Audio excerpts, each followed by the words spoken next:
이종원이라고 하고요.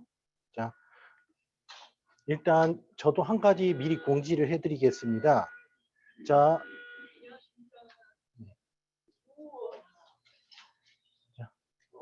네, 오늘 안내는 조지아주 노인법 유언 상속 법률의 전반에 대한 안내이고 법적 조언이 아닙니다. 그렇기 때문에 일반 상식이고 이걸 법률 조언으로 받아들이시면 안 됩니다. 그리고 노인법 유언 상속 및 연병치료 의학서 관련 법률은 주마다 다릅니다. 오늘은 다 조지아주 계신 분들만 오신 걸로 알고 있는데요. 만약 타주에 계신 분이 있으면 그분은 타주의 그주 변호사 면허를 가지신 분하고 상담을 하셔야 됩니다. 그리고 한 가지 말씀드려야 되는 건 오늘은 불가피하게 돌아가시는 것 그리고 병에 대한 언급을 해야 됩니다. 그렇기 때문에 혹시 미리 이해를 구하겠습니다. 불편하시더라도. 자, 제 소개를 먼저 하면 저는 이제 고려대학교 나오고 조지아주 립대 로스쿨 나오고 조지아주 변호사입니다. 먼저 오늘 얘기를 오늘 본격적으로 법률 얘기를 시작하기 전에 우리 주변에 흔히 볼 수 있는 사례 얘기부터 할게요. 자, 한 부부가 이혼을 했습니다. 한 50대쯤에. 근데 그리고 두 분 사이에 아직 미성년자 아들이 하나 있었어요. 그런데 집은 남편 명의로 돼 있었는데 남편이 유언장을 만들진 않았어요. 그런데 갑자기 이분이 암에 걸리셨대요. 그래서 미국은 병원비가 비싸니까 한국에 가셔서 갔는데 그곳에서 돌아가셨어요. 그러면 이런 어떤 문제가 생기냐? 두 분은 이혼을 하셨기 때문에 이혼을 하신 부인은 집을 못 물려받게 돼요. 그리고 또 친자식인 아들은 미성년자이기 때문에 또 일을 혼자서 처리 못하게 되는 상황이 벌어졌어요. 그래서 결국은 이런 경우에는 부인하고 친자식하고 이제 법원에 가가지고 다툴 수밖에 없어요. 그러니까 시간도 변호사도 하에 돈도 들고 그렇고 이 과정에서 이제 집 모기지 페이먼트 할 사람이 없고 그 다음에 모기지 페이먼트를 해도 곧 집을 팔 수도 없고 그렇기 때문에 골치가 아프죠. 게다가 또 한국에서 돌아가셨기 때문에 이제 미국 법원에다가 이제 이런저런 서류를 다 제출해야 되는데 이걸 다 영어로 해야 되고 엄청 골치 아픈 거예요. 이런 상황이 주변에 있습니다. 자, 이게 첫 번째 사례예요. 두 번째는 아버님이 계신데 이분이 이제 건강이 나빠져서 병원에 입원을 하셨고 호스피스 가셨고 의사가 가망이 없다고 하셨어요. 그리고 의사는 이 아버님께 유동식이라든지 심폐소생술이나 연명치료 이런 걸 할지 자식들한테 물어보셨어요. 그런데 문제는 큰아들은 LA에 있고 작은아들은 조지아주에 계세요. 뭐 흔한 일이죠.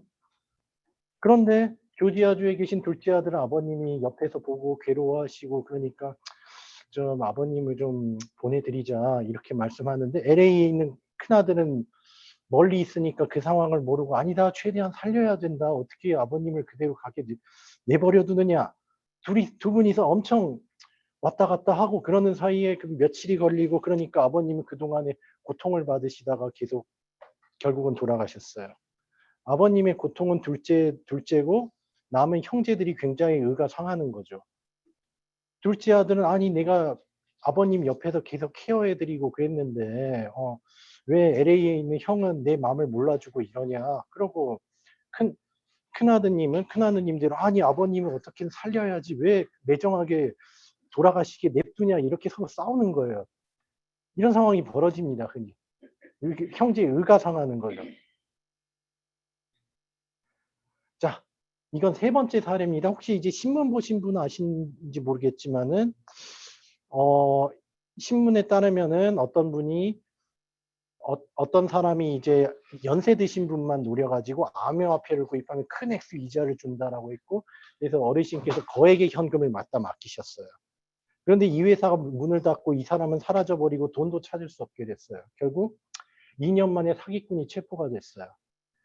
그런데 경찰은 이분이 경찰하고 검찰에 따르면 이 사람이 노인분들만 노려서 사기를 친다고 지금 신문에 나오고 검사가 이렇게 얘기를 하고 있어요. 자, 저는 지금 어르신들이 겪으실 사례 3가지를 한번 들어봤어요. 첫 번째, 두 번째, 세 번째. 근데 이 세 번째 사례는 다 어르신들께서 어려움을 겪으셨는데 이거는 법적으로 이런 대책을 만들어 두셨으면 해결됐을 문제입니다. 첫 번째 사례는 유언장. 유언장을 만들어 두셨으면은 갑자기 돌아가셔도 재산 분배라든지 이런 게 해결이 됩니다. 사례 2가 두 번째 사례 같은 경우에는 아버님께서 사전에 사전 연명 치료 동의서 이거를 미리 써 두셔서 내가 앞으로 몸이 아프면 어떻게 치료를 받았으면 좋겠다라고 얘기를 해 두셨으면 해결이 됐을 문제예요. 그리고 세 번째, 이렇게 노인분들만 노리는 사기 이런 경우가 있으면 이런 경우엔 재정 나의 재정 대리인을 신청을 해서 재정 위임장을 만들어 두셨으면 해결됐을 문제입니다. 그래서 그러면 이 구체적으로 이 세 가지를 어떻게 해야 되는지에 대해서 제가 한번 말씀을 드려보겠습니다. 자, 많은 분들이 이제 변호사 예, 변호사 만나기를 꺼려하시죠. 그리고 법에 대해서도 잘 모릅니다. 하지만 이제 노인법에 대해서 알아두셔야 할 이야기 3가지가 있어요. 세 번째는 첫 번째, 여러분의 재산을 지키고 잘 물려주시기 위해서. 여러분이 그리고 아프실 때 이제 언젠가 우리는 죽게 되고 마지막으로 크게 아프실 때가 있어요. 그때를 대비하고 그리고 마지막으로 돌아가시고 난 후에 편안하게 돌아가시고 형제 가족들, 남은 가족들을 위해서 법적으로 준비를 해 두실 필요가 있습니다. 그러면은 일단 여러분의 재산에 대해서 먼저 얘기를 할게요. 많은 여기 계신 분들이 사실은 다 이것 때문에 오셨을 거예요. 그죠? 내 재산을 자식들한테 어떻게 잘 물려줄까? 그것 때문에 오셨죠? 예. 아니야. 예, 예. 아니, 많은 분들이 사실 이게 제일 관심사죠. 내가 관심사입니다. 근데 저는 오늘 이제 재산 얘기도 지금 하겠지만 그거에 보다 좀 더 얘기를 하려고 그래요. 자, 재산 관련해서 3가지 시나리오가 있어요. 첫 번째, 첫 번째 사례처럼 유언장 없이 돌아가셨을 경우가 있습니다. 이걸 영어로는 인테스테이시라고 하거든요. 즉 이분이 돌아가셨고 이분 재산이 집이 있고 뭐 은행 통장이 있고 신용카드가 있고 그다음에 주식이 있고 근데 이분이 돌아가신 거예요. 그러면은 유언장이 없으면 이건 붕 뜹니다. 그러면 이거를 어떻게 해야 되냐? 남은 유족분들께서 변호사를 고용을 하셔서 유언상속법원, 즉 프로베이트 코트라는 곳에 가서 소송을 하셔야 됩니다. 자, 변호사를 고용해야 되니까 돈도 많이 들죠, 시간도 많이 들죠, 몇 년이 걸립니다. 그러면은 이제 계신 분들은 계속 고생하는 거 첫 번째 사례처럼. 그렇다면은 그래서 만약 이런 상황을 대비하기 위해서 만약 여러분들께서 유언장을 만들어 두셔서 돌아가셨다는 경우 한번 생각을 해 보죠. 자, 이런 경우에는 어떻게 될까요? 예를 들어서 여러분께서 유언장을 하나 만들어 두셔서 내 집은 큰아들 주고 내 현금 은행 통장은 작은 아들 주고 내 보석이나 귀금속 같은 건 내 딸한테 준다라고 유언장을 주면 해결이 될까요? 바로 그렇게가 안 됩니다, 사실은. 왜냐하면은 재산을 나눌 때는 이제 공권력, 그러니까 이제 법원이 언제나 개입을 합니다. 왜냐하면 재산 문제는 중요하기 때문에. 똑같이 이제 유언상속법원 프로보이트 코트에 가셔야 됩니다. 근데 그 대신 이런 상황을 방지하기 위해서 변호사들 여러분께서 유언장의 유산관제인 그러니까 이규제큐터라고 합니다. 즉 그러니까 내 뜻을 받들어서 내가 죽어도 내 뜻을 대신해서 재산을 나눠줄 사람을 지정을 해 두는 겁니다. 그러면은 법원에서는 이 사람한테 "아 그래 당신이 재산을 나눠줄 권한이 있다. 유언장에 써진 대로 재산을 나눠줘라."라고 허가를 해 줍니다. 첫 번째 사례보다는 시간도 절약되고 돈도 절약되고 빨리 끝납니다. 그래도 좀 시간은 걸립니다. 그리고 만약 이 경우에서 혹시 영화에서 보듯이 예를 들어서 뭐 가족들이 "아 난 이 유언장에 찬성 못 해." 이러면 이제 소송에 들어가는 거죠. 근데 그럴 일은 없어야 되고요. 예. 이제 그래서 이제 유언장을 만들어 두시고 돌아가신 경우입니다. 세 번째 시나리오. 유언장, 그러면 많은 분들이 유언장에 대해서 궁금해하실 겁니다. 윌이라고 하죠. 미국의 유언장을 어떻게 만드는지에 대해서는 저희가 구체적으로 여기서 설명은 안 하겠습니다. 왜냐하면 개인마다 다 상황이 다르시고 재산 상황도 다르시고 가족 상황이 다 다르시기 때문입니다. 그렇기 때문에 변호사와 꼭 상담을 하시길 원하고요. 다만 유언장에 들어가야 될 기본적인 내용만 아주 간략하게 말씀을 드리면, 일단 물론 재산 목록, 그 다음에 부채, 예를 들어서 내가 갖고 있는 동산, 동산, 부동산, 개인 사물을 먼저 리스트를 만들어 두는 겁니다. 예를 들어서 나는 어디 여기 도라빌에 집이 한 채, 수완이에 집이 한 채 있다. 그리고 나는 지금 체이스 은행에 현금이 얼마가 있다. 그 다음에 나는 지금 어느 회사 주식이 얼마가 있다. 이렇게, 그리고 내가 보석이라든지 아니면 자동차라든지 이런 거에 있다라고 이제 리스트를 만들어 두는 겁니다. 그리고 그러면 리스트를 만들어두면 끝나게 아니고, 이제 이 재산을 누구한테 준 건지 지정을 해도 이제 상속인이죠. 예를 들어서 도라빌 집은 큰아들한테 주고, 그 다음에 스와니 집은 작은 아들한테 주고, 그 다음에 내가 갖고 있는 보석은 사랑하는 내 딸한테 주고, 이런 식으로 다 지정을 하는 겁니다. 근데 간혹 이혼을 하셨다든지 아니면은 말 안 듣는 자식이 있다. 하여간 개인적으로 여러 가지 사정이 있는 분들이 계세요. 그래서 난 이 사람한테는 절대 안 주고 싶다. 그러면 그것도 지정을 할 수가 있습니다. 그리고 그 다음에 아까 말씀드린 유산관계인을 지정을 하셔야 됩니다. 즉 내가 죽고 난 후에도 나의 뜻을 받들어 가지고 내 뜻대로 유언장에 적힌 대로 재산을 나눠줄 수 있는 사람. 보통 이제 변호사나 회계사를 많이 선택을 하십니다. 그래도 꼭 그럴 필요는 없지만 대부분 이거는 법원에 가야 되는 거기 때문에 유산관계인을 지정을 해두면 좋습니다. 예를 들어 평소에 친한 변호사분 아니면 회계사분 이런 분들을 지정하시면 좋습니다. 그러면은 내가 유언장을 써두면은 이게 법적인 효력이 있냐? 그렇진 않습니다. 유언장은 이제 굉장히 중요한 서류이기 때문에 일단 공증인, 우리가 얘기한 노타리가 있죠. 노타리가 도장을 찍어야 됩니다. 여러분이 계신 앞에서. 그리고 이제 예를 들어서 선생님께서 예를 들어서 정신이 온전하다라든지 이분이 맞다든지 이게 그거를 이제 확인을 합니다. 그리고 그 다음에 뿐만 아니라 증인 2명이 있어야 됩니다. 증인은 누구라도 될 수가, 성인이면 누구나 될 수 있다. 다만 이 유언장에서 재산을 받는 사람은 안 됩니다.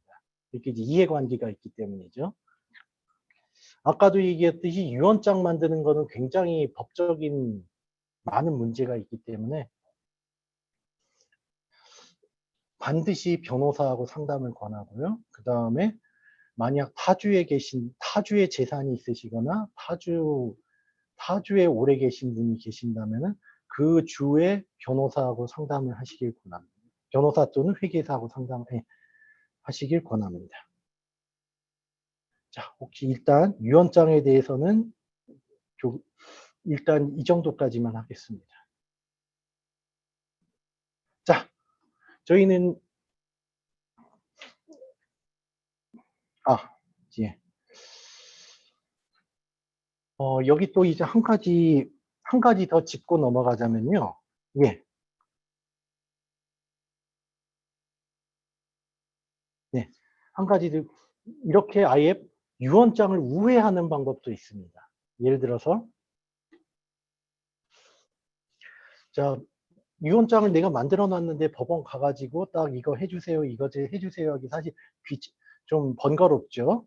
이거를 우회하는 방법이 바로 여러분들이 흔히 얘기하는 조인트 어카운트, 조인트 테넌시라고, 즉 내 재산에 미리 내가 물려줄 사람, 자식이라든지 와이프라든지 가족이라 배우자라든지 이런 사람 이름을 미리 넣어 놓는 거죠. 흔히들 얘기하시듯이 집을 공동 명의로 해 놓으시면 한 분이 돌아가셔도 돌아가시는 순간 이제 법원을 거치지 않고 자동으로 이제 남은 분이 그 집을 물려받는 식이죠. 마찬가지로 은행 어카운트도 마찬가지입니다. 그냥 여러분이 갖고 계신 어카운트 이제 조인트 어카운트로 바꿔놓는 거죠. 그러면은 여러분께서 돌아가셔도 그 남은 공동 어카운트 가진 사람이 그 아무런 절차 없이 그 돈을 계속 쓸 수가 있습니다. 마찬가지, 예. 그리고 주식이라든지 이런 것도 마찬가지고요. 그런데 그 대신 아주 믿을 만한 분이셔야 되겠죠. 예를 들어서 조인트 어카운트로 뱅크 어카운트를 만들어 뒀는데 내 자식이 그 돈을 몽땅 빼쓴다든지 그런 경우가 없도록 아주 믿을 만한 분이면 이런 식으로 한번 해 보시는 것도 고려해 볼 만합니다. 그리고 또 한 가지는 이제 보험이 있죠. 우리가 흔히 얘기하는 생명보험. 이 경우에는 법원을 거치지 않고도 바로 미리 돈을 납부해 두시면은 돌아가시는 건 지정하신 분에게 돈이 들어갑니다. 마지막으로 이제 트러스트가 있습니다. 예를 들어서 트러스트에 대해서 좀 들어보셨을 거예요. 트러스트는 말 그대로 여러분 하나의 재단이라든지 이제 독립한 이걸 따로 설립을 하셔 가지고 그 돈이 꾸준히 이제 나가게, 내가 원하는 사람에게 나가게 하는 겁니다. 이 트러스트는 굉장히 종류도 많고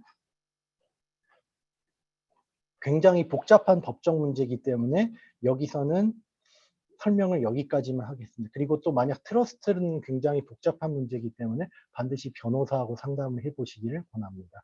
굉장히 트러스트는 종류도 많고 여러분들이 원하시는 것도 많을 거예요.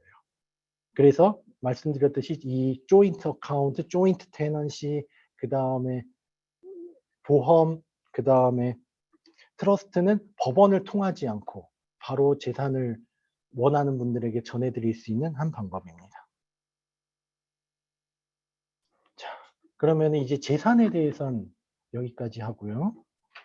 자, 다음은 이제 여러분이 아프실 때에 대해서 좀 얘기를 해야 됩니다. 우리는 언젠가는 아프고 죽게 되고 죽기 전에 좀 아프게 됩니다.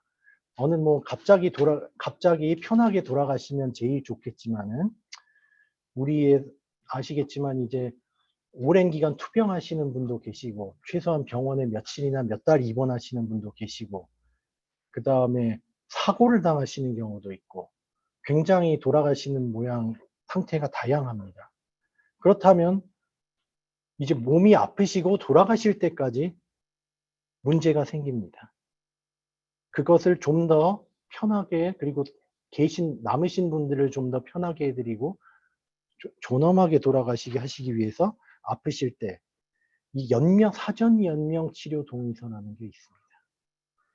영어로는 조지아 어드밴스 디렉티브 포 헬스케어입니다. 예, 저기 지금 제가 샘플로 프린트를 해 놨으니까 나중에 필요하시면 가져가시고요.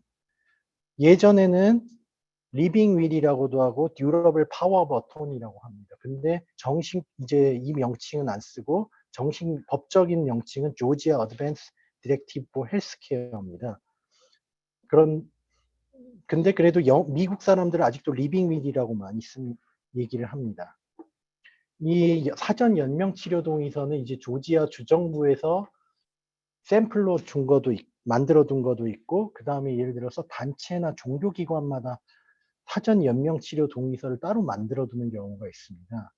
예를 들어서 뭐 어떤 종교는 이런 치료를 하지 마라. 이런 치료는 해도 좋다. 이런 치료는 해도 안 된다. 뭐 보통 이런 다 철학이 있을 거예요. 자, 그래서 그 종교 같은 경우에 예를 들어서 따로 사전 연명 치료 동의서를 따로 만들어 두는 경우가 있습니다. 그래서 만약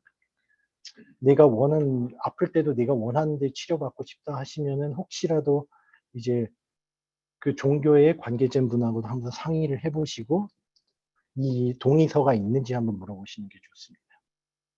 자, 그러면 사전 연명 치료서에 뭐가 들어 있을까요?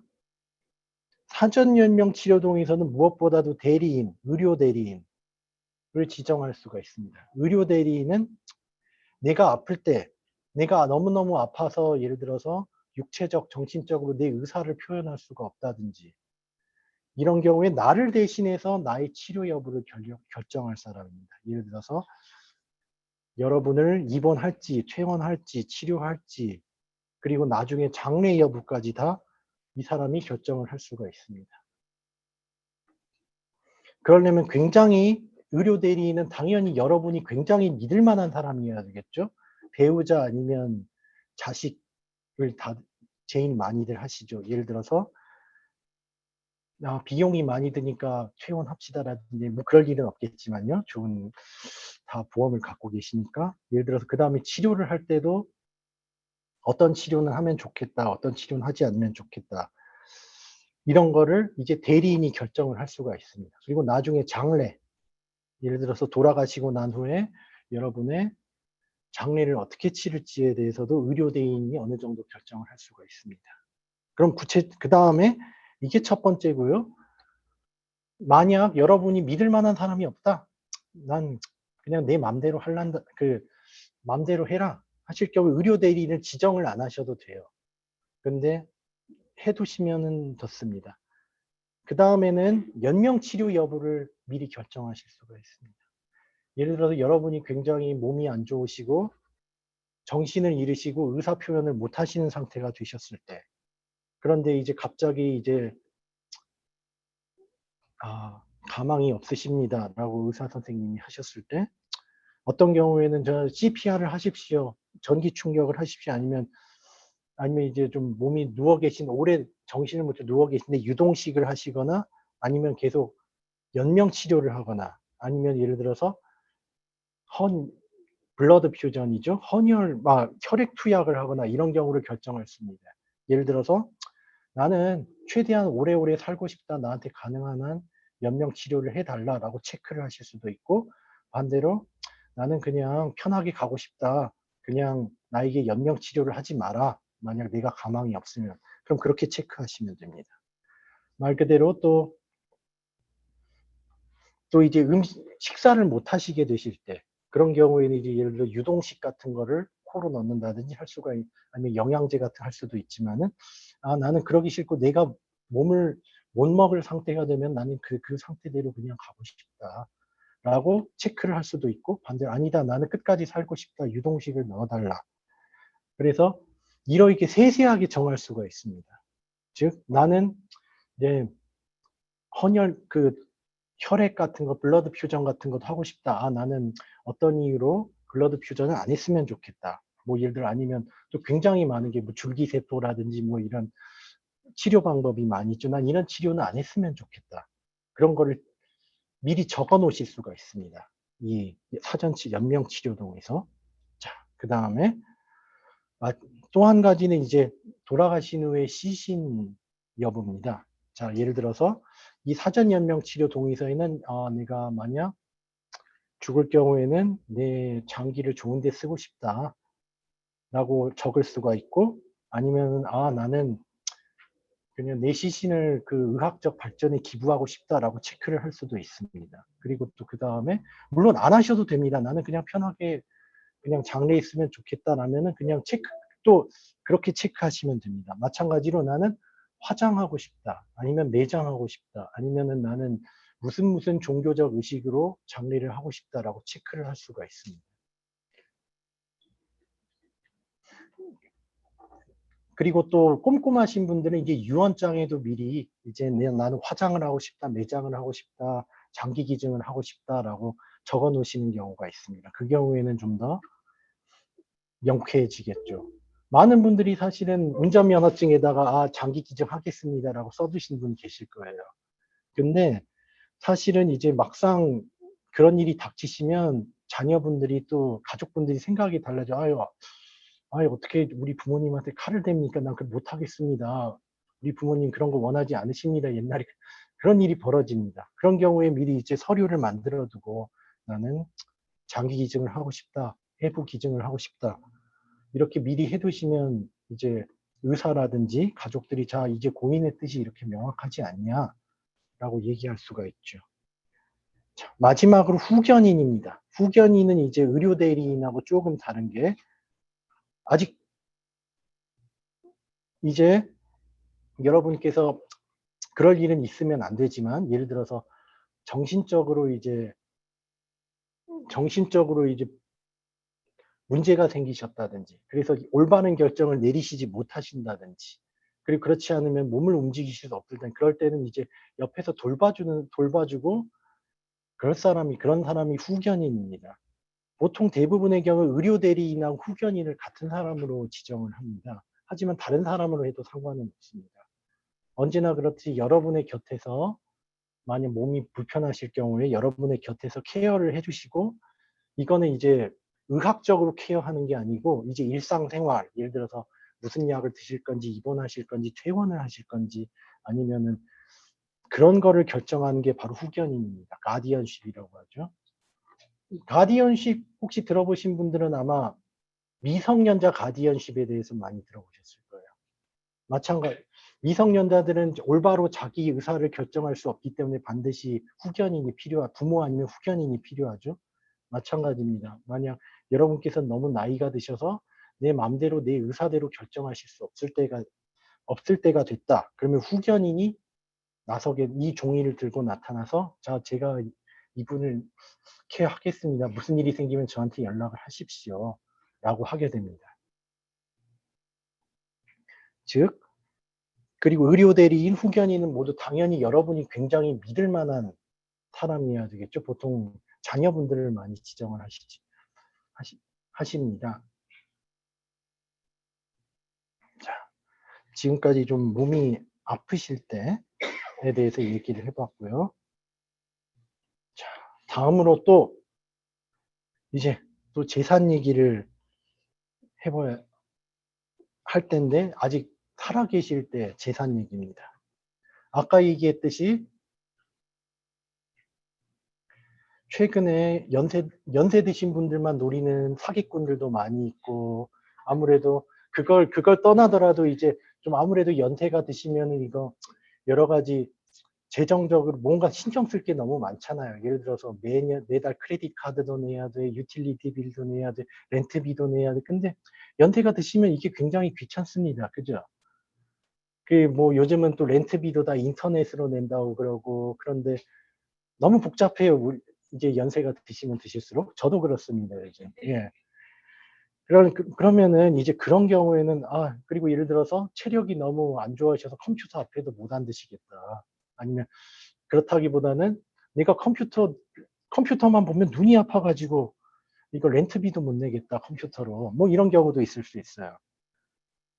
그리고 많은 분들이 이제 연세가 드시면, 아유, 내가 너무 힘든데 아들아, 네가 좀 우리 유틸리티비 좀 내주라. 뭐 이런 경우 많이 계실 겁니다.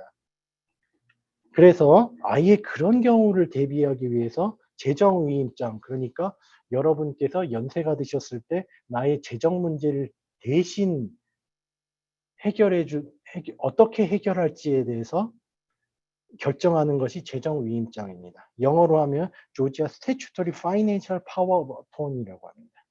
예, 저기 또 프린트 해놓은 게 있으니까 필요하시 한번 보시고요. 자, 재정위임장 Financial Power of Attorney는 여러분께서 체력 또는 정신적 문제 때문에 재정 관련 결정을 올바로 할 수 없는 경우, 믿을 만한 사람을 대리인으로 지정을 하는 겁니다. 예를 들어서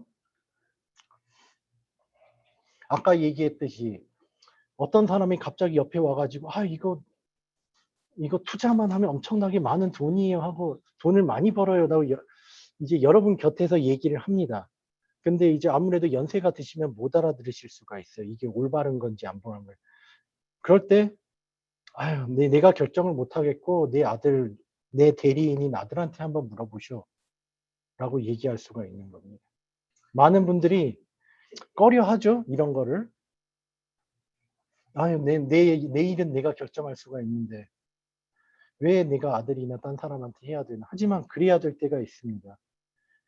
부끄러워하지 마시고, 그럴 때는 아들아, 내가 이제 이 문제에 대해서 이렇게 너를 대리인으로 지정할 테니 네가 내 결정해 달라. 그렇지 않으면은 이런 경우는 또 아까처럼 예를 들어서 갑자기 몸이 아파지게 되셨는데 모기지는 누가 낼 거예요. 그렇게 되면 결정을 못 하시게 되는데.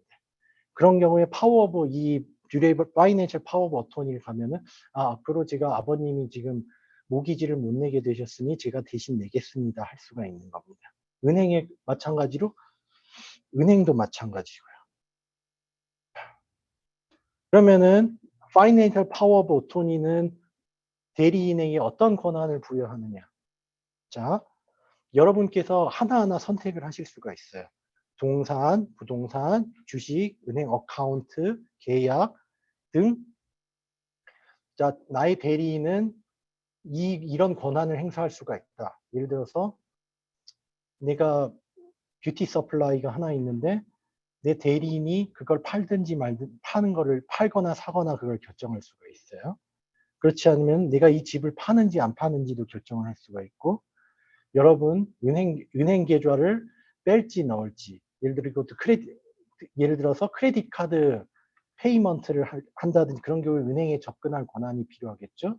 이거를 보여주면은 이제 은행이라든지 아니면은 부동산이라든지 이런 곳에서 아, 당신이 이분의 대리인이군요 하고 처리를 할 수가 있습니다. 이 모든 거를 한꺼번에 권한을 주는 게 아니고 여러분께서 지정을 할 수가 있습니다. 내 대리인은 부동산은 처리할 수 있는 게 내 비즈니스는 처리 못해. 뭐 이렇게 하실 수도 있고 다 체크 해가지고 결정을 하실 수가 있습니다. 특히 이제 몸이 아프실 때 예를 들어서 뭐 집을 파셔야 된다든지 이런 경우에는 이제 이런 파이낸셜 파워 오브 어토니를 많이들 쓰십니다. 마찬가지로 대리인은 굉장히 막중한 권한을 가지기 때문에 믿을 만한 사람으로 지정을 하셔야 됩니다. 예를 들어 자녀분들이라든지 자녀분 중에서도 굉장히 내가 가장 믿을 만하고 내 곁에 가까이 있고 그런 사람을 지정을 하시거나 그런 게 좋겠죠. 마찬가지로 재정위임장도 증인이 필요하고 공증이 필요합니다. 그리고 또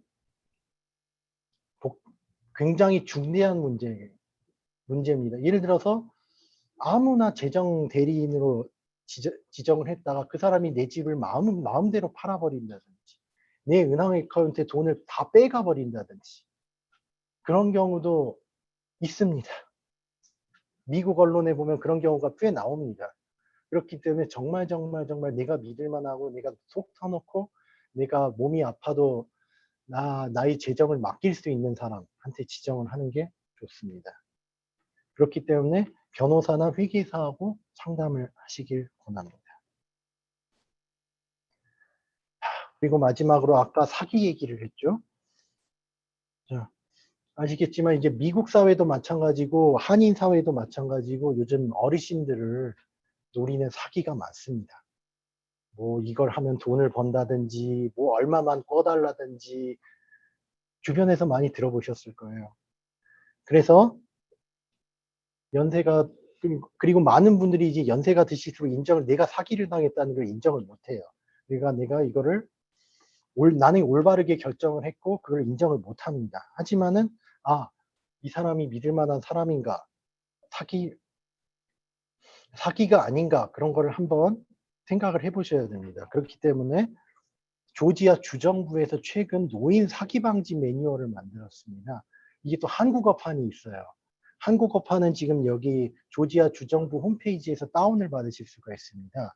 거기 보면 예를 들어서 여러 가지 사기 유형에 대해서 소개를 합니다. 예를 들어서 뭐 갑자기 전화를 해서 정부기관이니까 벌금을 내라든지 뭐 전화 안 하면 돈을 안 내놓으면 체포한다든지 아니면은 뭐 좋은 비즈니스가 있으니까 투자를 하시라든지 이런 식으로 이런 거는 사기다라고 이제 조지아 주정부에서 안내를 하는 내용이 있습니다. 혹시 시간이 되시면은 한국말로 되어 있기 때문에 한번 다운로드 받아서 읽어보시기를 권합니다. 뭐 사기에 대한 오늘의 주제는 아니기 때문에 이 정도만 하고 넘어가겠습니다. 자, 오늘 그러면은 핵심 요약은 다음과 같습니다. 자, 여러분이 돌아가신 후에 재산을 잘 물려주시려면 유언장이 있어야 됩니다. 유언장 없이 돌아가시면 법원도 가야 되고 변호사도 하이어해야 되고 아주 골치가 아프고 돈도 많이 들고 시간도 많이 걸립니다. 그리고 여러분한테 언제 무슨 일이 일어날지 아무도 모릅니다.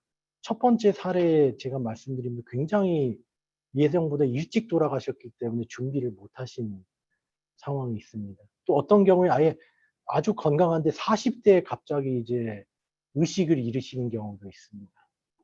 그런 경우에 유언장이 있으면은 이제 남은 분들이 재산 문제에 대해서 좀 더 편하게 다룰 수가 있습니다. 그리고 여러분이 마지막으로 아프실 상황에 대비하려면 연명치료 동의서를 만들어 두시는 게 좋습니다. 예를 들어서 여러분께서 몸이 아주 안 좋으실 때 난 이렇게 치료받기를 원한다. 난 이런 치료는 원하지 않는다. 내가 몸이 많이 안 좋을 때 이 사람이 나를 대신해서 나의 건강에 대해서 결정을 해주길 바란다. 이렇게 미리 체크를 해두는 겁니다. 그리고 그거를 카피를 만들어 두셨다가 여러분이 병원에 가시거나 그러면 의사한테 보여줄 수가 있습니다. 미국 사람들 같은 경우에는 이런 연명치료 동의서를 냉장고에 붙여놓기도 합니다. 자석으로. 아니면 자석에다가 붙여놓고 내 연명치료 동의서는 어디 어디 서랍장에 있으니까 보시오. 이렇게 쓰시는 경우가 있습니다. 이거 끄고 나가면 되지. 예, 미국 사람들은 이렇게들 많이 합니다. 즉 그래서 이제 이머전시 출동을 해서 데리고 갈 때 저기 냉장고에 보고 연명치료 동의서 여기 있구나 하고 가져가는 거죠. 그렇지 않으면은 자녀분들한테 미리 주셨다가 자녀분들이 달려오시면 자 아버님의 뜻은 이렇습니다라고 의사한테 보여줄 수가 있습니다. 물론 이제 의사가 안 되겠어. 나는 이 치료를 해야겠어. 그런 경우도 있기는 합니다. 그런 경우에는 여러분은 다른 병원에 가시면 됩니다. 여러분의 왜냐하면 여러분의 뜻을 문서화를 해놨기 때문에 의사가 다른 사람이 건드릴 수가 없기 때문입니다. 마지막으로 자, 여러분께서 몸이 아프실 때 재산을 잘 지키려면 재정위임장을 만들어 두시고 재정 대리인을 지정해 두시는 겁니다. 여러분께서 연세가 드시면 아무래도 경제라든지 이런 중요한 결정을 내리지 못하시는 경우가 생깁니다. 그런 경우에 자, 예, 저 이제 재정 문제는 제가 케어를 해드릴게요 라고 할 수 있는 대리인을 만들어 두시고 그래 네가 내 비즈니스 네가 해라.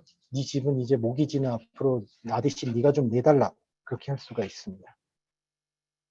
자, 일단 이 세 가지를 말씀드렸지만 지금 제가 말씀드리지 더 중요한 문제는 이 문제에 대해서 이 세 가지에 대해서 가족들하고 한번 오픈 마인드로 한번 얘기를 해보셨으면 합니다. 많은 분들이 아유 내가 죽는 거에 대해서 왜 생각을 해 그런 것을 부정타 그런 거 생각하지도 마 이렇게 얘기를 하시고 자녀분들도 아버님 어머님 그런 소리 왜 하세요 한 100살 사실 텐데 그런 얘기 하지도 마세요. 그러니까 이런 얘기 꺼내지도 못합니다. 꺼내지도 못해요.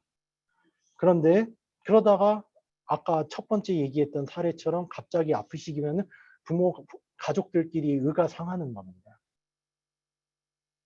그래서 미리 준비를 해놓는 거죠. 자식들아, 나는 너네들 고생시키고 싶지 않다. 나는 이 치료까지만 딱 할란다. 그 다음에 내 은행 어카운트 여기 있고 내 비즈니스 여기 있으니까 내가 아프면 너희들이 첫째가 이렇게 해라라고 미리 얘기를 해두시라는 거죠. 그러면은 아마 여러분들이 좀 진지하시다. 굉장히 진짜 이걸 하셨으면 좋겠다. 좀 자녀분들이 또 그러실 거. 그런 소리 하지 마세요. 저기 왜 그런 말씀을 해요? 아니면 저는 가슴이 이거 두근거려서 도저히 못 하겠어요. 지금 어떻게 그런 결정을 합니까? 자녀분들이 그러실 거예요. 아니 어떻게 아버님이 아프신데 제가 연명치료를 해라 하지 마라 할 수 있습니까? 그러실 수도 있어요. 근데 하지만 오픈 마인드로 얘기를 하셔야 돼요. 내가 뭐 평생 살 거는 아니고 그때 갈 때는 적어도 이제 너희들 고생시키지 않고 가고 싶다. 라고 한번 얘기를 하시고 하셔야 됩니다. 마찬가지로 재산도 마찬가지예요. 미리 한번 자녀분들하고 얘기를 하셔야 됩니다. 많은 분들이 이거 집을 첫째한테 주고 비즈니스를 둘째한테 줘야 되나 막 고민을 하시다가 결국은 결정을 못하고 가세요. 그러면 이제 가족들끼리 또 재산끼리 또 상하고 그 다음에 법원에 가서 고생을 합니다. 살아계실 때 미리 유언장을 만들어 두시고 명확하게 얘기를 하세요. 자, 첫째는 장남이니까 집을 가져가라. 둘째는 내가 캐시에 얼마 은행 어카운트 그걸 가져가라 그런 식으로 얘기를 하는 거죠. 당장 좀 자녀분들하고 이런 얘기하기 좀 꺼려질 수도 있어요. 자연스럽죠. 아, 왜 그런 얘기 하세요? 아니면 반대로, 아, 아버님, 저 좀 너무하신 거 아니에요? 이럴 수도 있습니다. 어머님, 하지만, 그렇지 않으면 또 반대로, 아유, 와이프가 나보다 고생을 했으니까, 너네들한테는 안 주고, 우리 이 집을 그냥 와이프한테 주고 평생 살게 할란다. 뭐 이런 식으로 하는 거. 그러면 또 자녀분들이, 아, 어떻게 그러실 수가 있어요? 뭐 이러실 수도 있고, 반대로, 아유, 그럼요, 하십시오. 그런 경우가 있습니다. 어쨌건, 미리 지금 좀 꺼려지시더라도 미리 좀 자녀분들하고 여러분의 재산하고 그 다음에 치료 여부, 장래 여부에 대해서 미리 문서화를 해두시고 이게 나중에 벌어지는 여러 가지 혼란을 방지할 수 있는 방법입니다. 특히 여러분의 생명과 재산이 걸린 문제이기 때문에 이 서류는 그냥 만드는 게 아니고 변호사나 전문인, 가족들하고 상의를 하실 걸 권합니다.